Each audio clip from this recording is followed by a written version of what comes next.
سے پکار رہے کربلا کے علی کو یا نجف کے علی کو. کوئی باپ وہ منظر نہ دیکھے جو حسین ابن علی نے دیکھا. 18 برس کی کمائی خاک و خون میں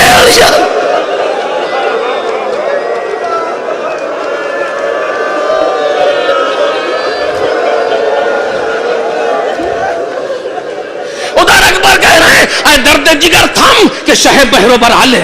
اے درد جگر تھم کہ شہ بحر و بر لے. اے جان نہ گھبرا شہ والا ادھر آ لے. اے روح توقف شہ جن و بشر آ لے. اے موت ٹھہر جا پیدر آ لے پیدر آ لے. ارے ارمان دل سارے پہ سر ہوش میں نکلے. حسرت ہے کہ دم باپ کی آغوش میں.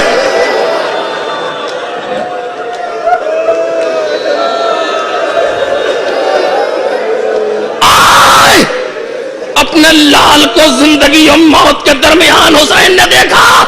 سینے پر ہاتھ کو دیکھا. اب جو ہٹایا تو برچی کی علی نظر آئی. ابراہیم آگ پر پٹی باندھ کے چھری رکھنا اور ہے. 18 برس کا جوان سینے میں برچی کی علی.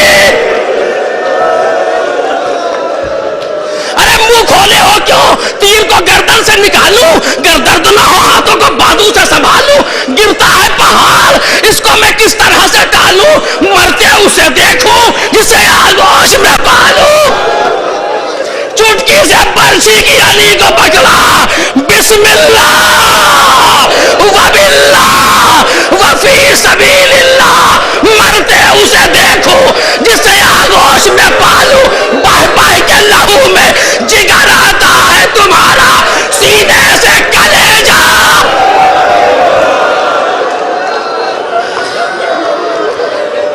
اکبر نے ایڑیاں رگڑی روح پرواز کر گئی. آخری فکرہ حسین اپنے لال کو دیکھ رہے. حمید ابن مسلم کا جملہ ہے. راوی کربلا کہتا ہے میں سوچ رہا تھا دیکھوں اب حسین کیا کرتے ہیں. ارے کیا کرتے ہیں